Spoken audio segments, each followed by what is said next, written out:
오늘도 마태복음 5장 1절에서 12절 말씀, 팔복의 말씀을 같이 읽도록 하겠습니다. 마태복음 5장 1절에서 12절.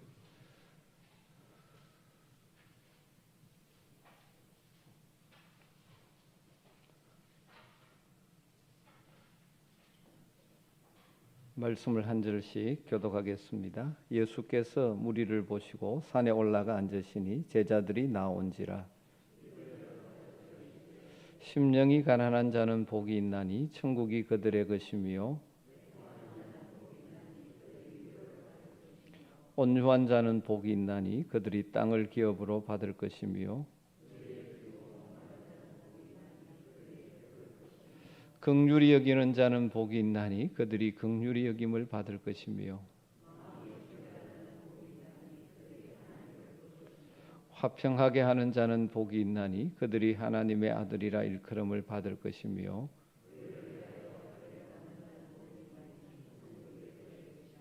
나로 말미암아 너희를 욕하고 박해하고 거짓으로 너희를 거슬러 모든 악한 말을 할 때에는 너희에게 복이 있나니 기뻐하고 즐거워하라. 하늘에서 너희의 상이 큼이라. 너희 전에 있던 선지자들도 이같이 박해하였느니라. 아멘. 우리 예수님의 산상설교의 첫 메시지가 행복하여라, 복되어라, 팔복의 말씀이죠. 우리가 그리스도의 제자로서 믿음으로 구원받은 하나님의 백성으로서 이 땅을 살아가는데 우리 주님은 우리가 정말 행복한 복된 삶을 살기를 원하십니다. 그러기 위해서 우리 주님 말씀하신 이 팔복의 말씀은 우리에게 일어나야 될 마음의 자세, 승품을 이야기하고 있죠. 첫 번째 복이 심령이 가난한 자는 복이 있다고 말씀하셨죠. 천국이 그들의 것이다. 가난한 마음, 하나님 앞에서 자신이 어떠한 존재임을 발견하면서 시작되죠. 자신의 연약함, 죄악됨, 한계성을 깨닫고 인정하기 때문에 전적으로 하나님만을 의지하고 의존하는 삶의 태도, 이것이 바로 가난한 마음이죠. 그 가난한 마음, 거기에 천국, 주님의 다스림, 주님의 통치가 임하는 것이죠. 오늘 이어서 예수님은 애통하는 자는 복이 있나니 그들이 위로를 받을 것이며 이렇게 말씀하셨습니다. 사실 대부분의 사람들은 애통하는 것, 눈물 흘리는 것, 우는 것 별로 좋아하지 않죠. 웃는 것 좋아합니다. 그럼에도 불구하고 예수님은 애통하는 자가 복이 있다. 그렇게 말씀합니다. 왜냐하면 그들이 위로를 받을 것이기 때문이라. 그렇게 말씀합니다. 성경에는 많은 역설들이 있죠. 이 말씀도 역설적인 진리를 잘 보여주는 말씀이라고 생각합니다. 이 말씀이 웃음이나 유머나 이런 것이 전혀 가치 없다는 말씀은 아니죠. 웃는 것, 또 유머 나름대로 가치가 있습니다. 그러나 다 그런 것은 아니지만 웃음이 우리가 안고 있는 문제를 궁극적으로 해결하는 것이 아니고 인생의 슬픔이나 문제를 일시적으로 덮어버리는 수단일 경우가 많습니다.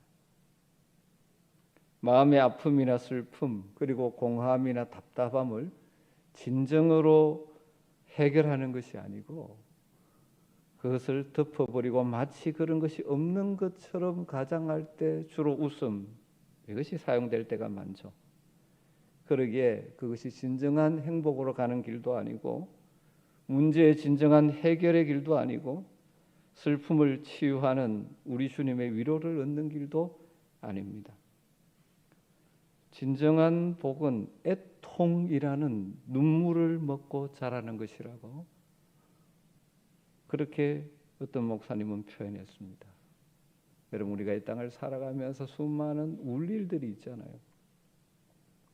그것을 문제, 슬픔, 아픔을 그냥 없는 것처럼 덮는 것이 아니라 그것을 직면하여 표현함으로 그 눈물을 통하여 우리 주님께 나감으로 하늘의 위로와 치유를 경험하는 것이 진짜 행복이라는 것입니다. 그런 의미에서 우리가 신앙생활하면서 눈물, 애통하는 것이 차지하는 비용이 아주 큽니다. 사실 우리 믿음의 선배들은 교회 와서 참 많이 울었습니다. 그런데 요즘은 애통이 많이 없어진 것 같습니다. 어떤 의미에서 눈물을 통과하지 않는 신앙은 하나의 값싼 장식품에 지나지 않는 경우가 허다합니다. 정말 아픔을 가지고 눈물로 애통하는 것이 우리로 하여금 신앙의 본질로 향하게 할 때가 많습니다.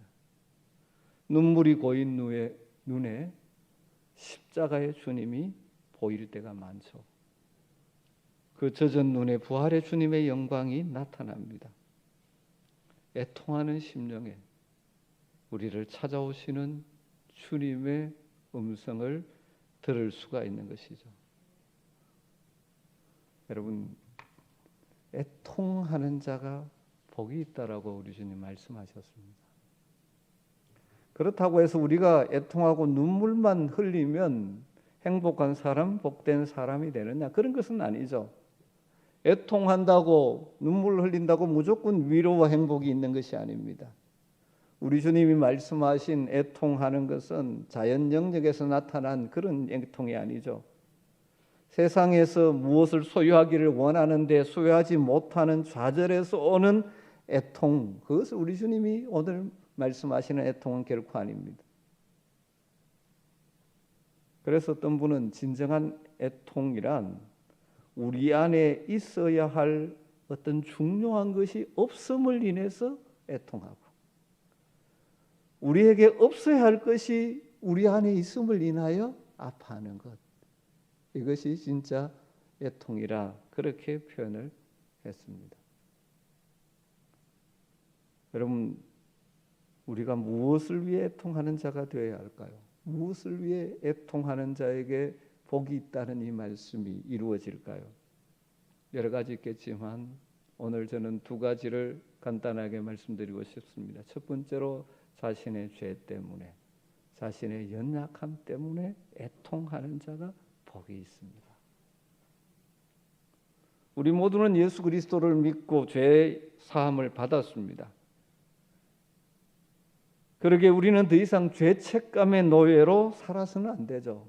그러므로 그리스도 예수 안에 있는 자에게는 결코 정죄함이 없습니다. 그러나 우리 모두는 우리의 삶의 현장은 쉴 새 없이 우리를 죄의 유혹으로 끌고 가려고 하는 세상 속에 살고 있습니다. 그러다 보니 여전히 자주 넘어지는 우리의 연약함을 안고 있죠. 이 연약함 때문에 슬퍼하고 애통할 줄 알아야 이 문제가 진짜 해결되는 것입니다. 합리화하고 덮어가면 해결되지 않는 것이죠. 누구든지 신앙생활을 하면서 자신은 성령 충만을 받고 하나님 말씀대로 살기 때문에 죄도 없고 회개할 것도 없다고 말하면서 애통하며 눈물 흘리는 사람에게 사죄의 확신이 없으니까 그렇게 질질 짜고 우는 것이라고, 주님이 죄를 다 용서했으니까 웃으라고 말한다면 그 사람은 사도 요한이 언급한 바대로 거짓말하는 사람이죠. 요한일서 1장 8절에 만일 우리가 죄 없다 하면 스스로 속이고 또 진리가 우리 속에 있지 아니할 것이요. 마틴 루터가 종교개혁을 시작하면서 비텐베르그 성당 앞에 95개조의 전문을 붙였죠. 거기 95개조 가운데 이런 내용이 있습니다. 신앙인의 삶이란 끊임없는 회개와 참회를 하는 것이다.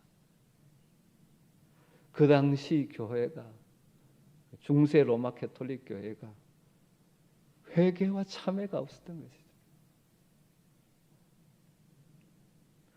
용서받은 하나님의 자녀이기 때문에, 거룩한 하나님의 아들이 되었기 때문에, 우리 안에 성령을 모시고 사는 성도가 되었기 때문에 우리에게 매일의 눈물이 필요한 것입니다.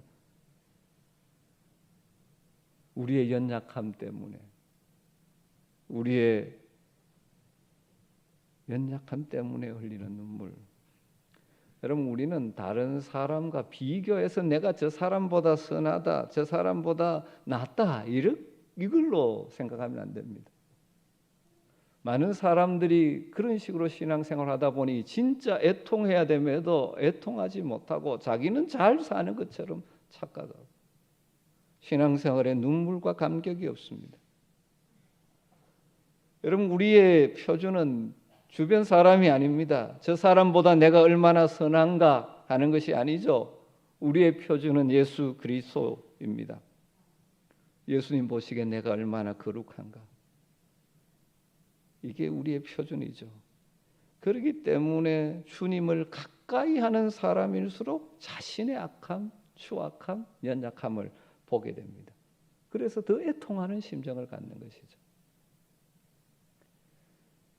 주님을 가까이 하지 않고 다른 사람들과 비교하니까 내가 저 집사보다는 낫다, 이렇게 생각하니까 애통함이 없죠. 뭐 이만하면 되었다 생각하죠. 그래서 스폴츠 목사님이 이런 말을 남겼습니다. 마른 눈으로는 절대 천국에 들어갈 수 없다. 여러분, 이 말씀 앞에서 다시 한번 우리를 곰곰이 좀 돌아봤으면 좋을 것 같습니다. 물론 범사에 감사하고 항상 기뻐해야 되죠. 그러나 우리의 죄악됨, 우리의 연약함, 우리가 정말 주님이 원하는 기뻐하시는 삶을 살지 못하고 있음을 인하여 아파하고 애통하는 심정이 있어야만 하지 않겠습니까? 그냥 그저 그렇게 주일날 예배만 왔다 갔다 하기 때문에 나는 신앙생활을 하고 있다고 착각하고 자기의 삶에 대한 진정한 아픔이 없이 다른 사람과 비교해서 뭐 나는 이만하면 괜찮다라고 착각하고 살기 때문에 정말 하늘의 행복, 주님의 위로를 경험하지 못하는 것 아닙니까? 다 연약하게 때로 넘어지죠. 여러분, 합리화하지 마시고 하나님 앞에 애통하는 회개의 눈물을 흘릴 수 있는 성도들이 되시기를 주님으로 축원합니다. 그런 사람들이 죄사함의 은총을 입고 죄사함의 확신과 기쁨을 가지게 되는 것입니다. 어쩌면 이 시대의 성도들은 바리새인과 같은 성도들이 너무 많은 것 같아요. 애통함이 없어요. 왜? 나는 저 세리보다 훨씬 잘 살고 있으니까. 다른 사람과 비교해서 내 이만하면 잘하고 있다. 하나님 앞에서 자신을 보지 않으니 애통함이 없는 것이죠. 여러분, 우리에게 구원의 확신이 없어서 애통하는 것이 아닙니다. 항상 기뻐하라는 말씀을 몰라서 애통하는 것이 아니죠. 우리 주님의 거룩하신 임재를 가까이에 느낄 때 나의 추악함, 나의 연약함, 나의 한계들 때문에 아파하고 눈물 흘리는 것이죠. 그 주님의 거룩한 영광의 빛 앞에 우리가 그대로 다 있는 대로 노출될 때 나의 약함과 거룩하지 못함 때문에 탄식하는 자가 진짜 성도죠. 우리가 구원받기 위해서 애통하는 것 아닙니다. 구원받은 하나님의 백성이기에 그럼에도 불구하고 하나님이 원하시는 삶이 우리에게 다 이루어지지 않고 있기 때문에 애통하는 것이죠. 시편 51편 17절에 이렇게 말씀하죠. 하나님께서 구하시는 제사는, 다르게 말하면 하나님께서 원하시는, 우리에게 찾기를 원하시는 예배는 상한 심령이라. 하나님이여 상하고 통회하는 마음을 주께서 멸시하지 아니하시리이다. 여러분, 애통하는 것이 무엇입니까? 상한 마음을 갖는 것이죠. 통회하는 것입니다. 하나님께서 이것을 복있다고 말씀하십니다. 이렇게 통회하며 자신의 죄와 연약함을 주님 앞에 내어놓고 구하는 자를 우리 주님 결코 멸시하지 않으시는 것이죠. 그 눈의 눈물을 씻겨주시고 사죄의 은총을 허락하시고 평안의 은총을 허락하시고 기쁨을 회복시켜 주시고 만족을 회복시켜 주신다는 것입니다. 이것이 우리 주님이 주시는 위로죠. 두 번째로, 인생의 무거운 짐으로 인해서 하나님 앞에 애통하며 부르짖는 사람이 복 있는 사람입니다. 우리가 살고 있는 이 땅은 하나님의 나라가 완성된 것이 아니죠. 그러기에 이 땅을 살아가는 동안 우리 모두는 인생의 무거운 짐을 지고 가야 합니다. 하나님이 우리 각자에게 지게 하시는 짐은 다르죠. 그러나 성도들 가운데는 때로는 그 짐이 너무 무거워서 젖은 눈이 마를 날이 없이 살아가는 사람들도 있지 않습니까? 예수를 믿고 하나님을 사랑하는 자임에도 불구하고 삶에 눈물이 날 때가 많이 있죠. 이유를 알 수 없는 어려움을 만나서 시간만 나면 주님 앞에 나와 통곡하는 자들도 있을 수 있죠. 주님께서는 이런 애통하는 자가 복이 있다고 말씀하십니다. 예수님을 그렇게 사랑하는데 믿음으로 살려고 애쓰는데 왜 내 삶에 경제적인 문제가 계속 어려움이 있는지, 하는 일들이 왜 그렇게 풀려지지 않는지, 또 자녀들이 내 생각만큼 잘 가고 있지 않는지, 왜 손해를 입어야 하는지, 왜 병들어 힘든 시기를 보내야 하는지, 때로는 왜 억울하게 비난을 받아야 하는지, 우리가 다 이해할 수 없는 일들이 이 땅에서는 많이 일어납니다. 그러나 분명한 것은 우리가 다 이해할 수 없을지라도 그런 모든 우리의 인생의 짐을 주님 앞에 내려놓고 애통하는 자, 눈물로 기도하는 자들이 궁극적으로 복된 자들이 된다는 사실입니다. 때로는 여러 가지 인생의 짐이 너무 무거워 아파하며 주님 앞에 엎드려 간절히 기도하는 자들, 가슴 가득한 서러움을 눈물로 씻어내는 성도, 삶이 힘들 때마다 마음에 좌절감이 몰려올 때마다 은혜 보좌 앞에 나가 눈물로 주님의 옷자락을 붙드는 거룩한 백성들에게 우리 주님 말씀하십니다. 애통하는 자는 복이 있나니 그들이 위로를 받을 것이며. 우리 하나님은 어떤 하나님입니까? 만군의 여호와여, 만일 주의 여종의 고통을 돌보시고 나를 기억하사 주의 여종을 잊지 아니하시고 주의 여종에게 아들을 주시면 내가 그의 평생에 그를 여호와께 드리고 삭도를 그의 머리에 대지 아니하겠나이다 하며 상한 마음을 부둥켜 안고 애통하며 전에 나와 부르짖는 한나의 기도를 들으시고 그 눈에 눈물을 거두어 주신 분이 우리 하나님이십니다. 병들어 눈물로 애통하며 기도하는 히스기야에게 하나님 이사야 38장 5절에 이렇게 말씀하셨죠. 내가 네 기도를 들었고 내 눈물을 보았노라.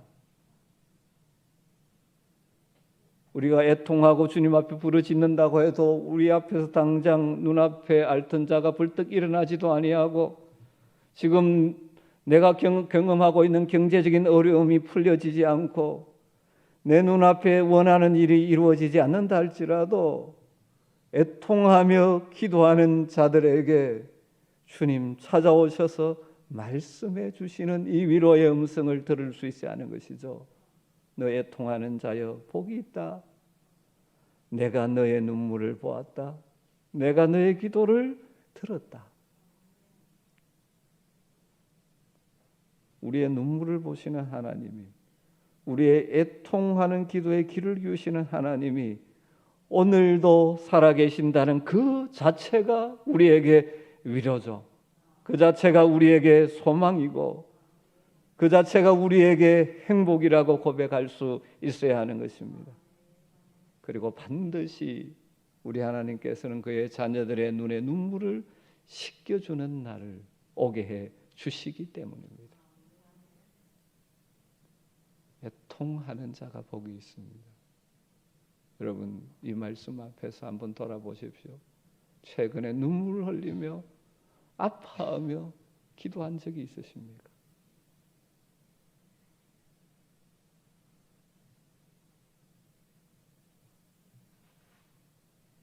애통하는 자가 복이 있습니다. 어떤 복을 받습니까? 그들이 위로를 받을 것이며 그런 자에게 하나님의 위로가 임하는 것입니다. 애통하는 심령의 하나님은 하늘의 위로로 채워주시는 것입니다.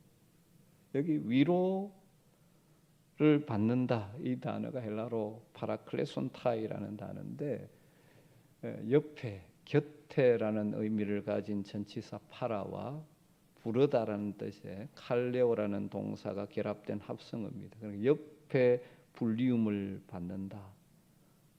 우리 주님께서 우리를 불러 그 옆에, 우리 옆에 계신다, 그런 의미입니다. 애통하는 자를 주님이 부르셔서 그 곁에 함께 해 주신다는 것입니다. 주님의 진정한 위로가 있는 것이죠. 내가 너와 함께 있다. 내가 너를 붙들고 있다. 애통하는 자가 경험하게 되는 위로가 구체적으로 어떤 위로일까요? 성경에 보면 우리 하나님을 표현하는 표현 가운데 하나가 모든 위로의 하나님이라는 말씀이 있습니다. 모든 위로의 하나님의 위로. 애통하는 자들이 경험할 것입니다. 바울 사도가 고린도서 1장에서 자신이 만난 하나님을 이렇게 소개하고 있죠. 1장 3절 4절에 보면 찬송하리로다. 그는 우리 주 예수 그리스도의 하나님이시요 자비의 아버지시요 모든 위로의 하나님이시며. 사실 바울 사도가 수많은 환난과 어려움, 정말 이제는 죽었구나 하는 상황이 있었지만 하나님이 그 모든 상황에 자신의 위로자가 되어주셨다는 것입니다. 그래서 뭐라고 표현합니까? 우리의 모든 환난 중에서 우리를 위로하사.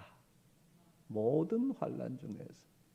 여러분, 하나님이 위로하지 못할 환난, 어려움이 없다는 것입니다. 어떤 환난이라도 우리 인간이 위로할 위로가 통하지 않는 상황들은 많이 있죠. 그러나 하나님의 위로는 모든 환난 중에서 우리를 위로하사 우리로 하여금 하나님께 받은 위로로서 모든 환난 중에 있는 자를 능히 위로하게 하시는 이시로다. 하나님, 우리의 위로의 하나님이 되어서 하나님의 위로를 경험한 자들이 또 다른 성도들을 위로하는 삶을 살 수 있다는 것이죠. 여러분, 우리 하나님은 모든 위로의 하나님입니다. 하나님이 위로하지 못할 일이나 상황은 이 땅에 존재하지 않습니다. 이 풍성한 위로가 누구에게? 애통하는 자들에게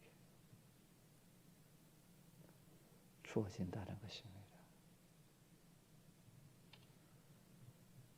여러분, 우리 이런 위로를 순간순간 경험하며 살아가는 복이 우리에게 있게 되기를 주님으로 축원합니다.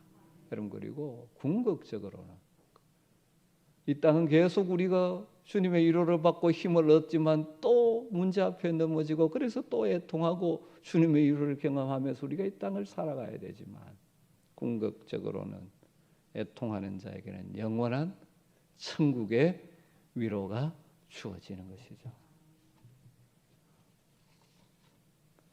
우리 모두 장차 이 땅에서 삶을 마치고 주님의 부르심을 받게 될 것입니다. 그런데 우리가 부름받은 그 주님의 나라 천국은 어떤 곳이라고 성경은 표현합니까?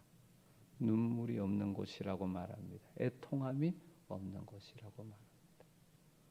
우리가 잘 아는 요한계시록 21장 4절에 모든 눈물을 그 눈에서 닦아주시니 다시 사망이 없고 애통하는 것이나 고가는 것이나 아픈 것이 다시 있지 아니하리니 처음 것들이 다 지나갔습니다. 여러분, 우리가 이 땅에서 마땅히 아파할 것을 아파하고 애통할 것을 애통하며 눈물 흘려야 할 것에 눈물을 흘리는 자로 살아가다 보면 우리는 더 이상 애통할 것이 없고 눈물이 없는 영원한 천국을 소유하게 될 것입니다. 우리 주님 우리의 눈에 눈물을 닦아주시고 그 넓은 품에 안아 주실 것입니다. 그러면서 이렇게 말씀하시겠죠. 내 아들아, 내 딸아, 어서 와라. 죄악과 슬픔이 가득한 세상에서 수고 참 많이 했다. 이제는 눈물을 거두고 늘 기뻐하며 영원히 나와 함께 살자꾸나.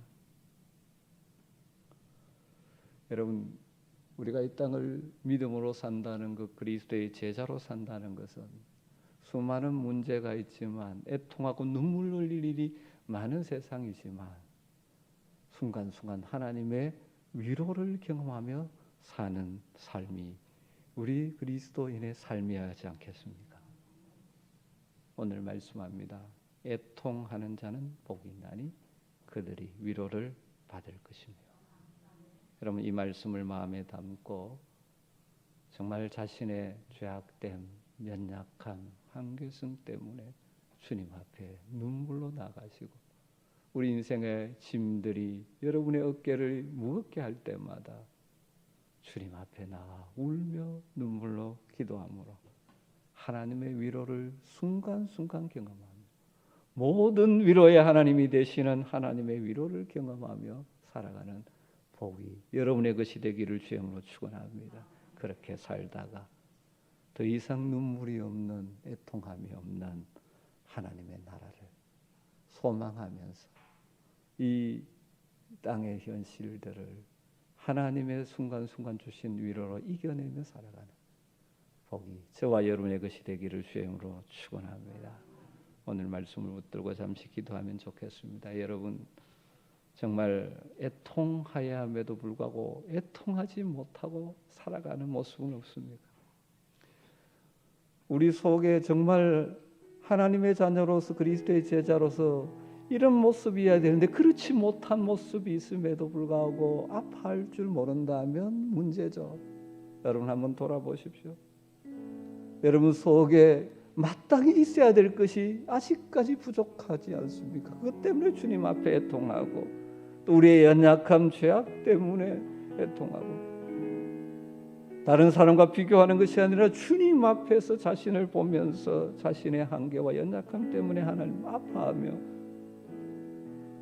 그리고 그 애통하는 마음에 위로해 주시는 하나님을 바라보면서 여러분의 삶에 지금 여러분을 힘들게 하는 여러분 인생의 지금 문제, 짐들, 여러분 경제적인 문제입니까? 관계의 문제입니까? 자녀의 문제입니까?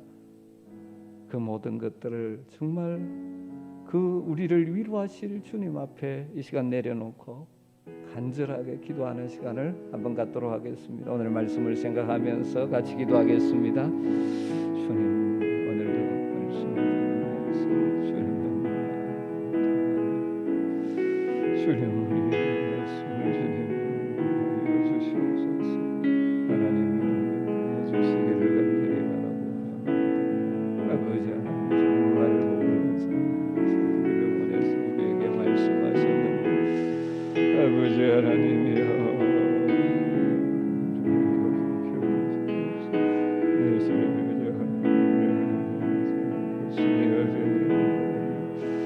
아버지 하나님이여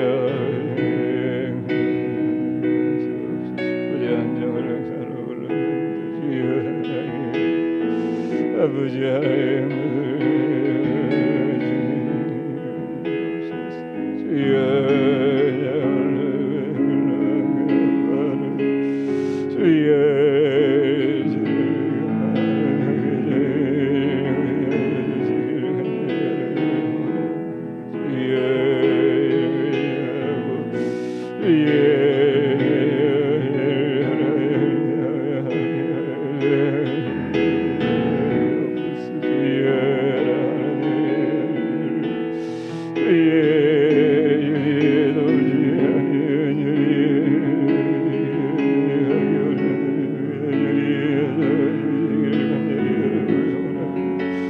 아버지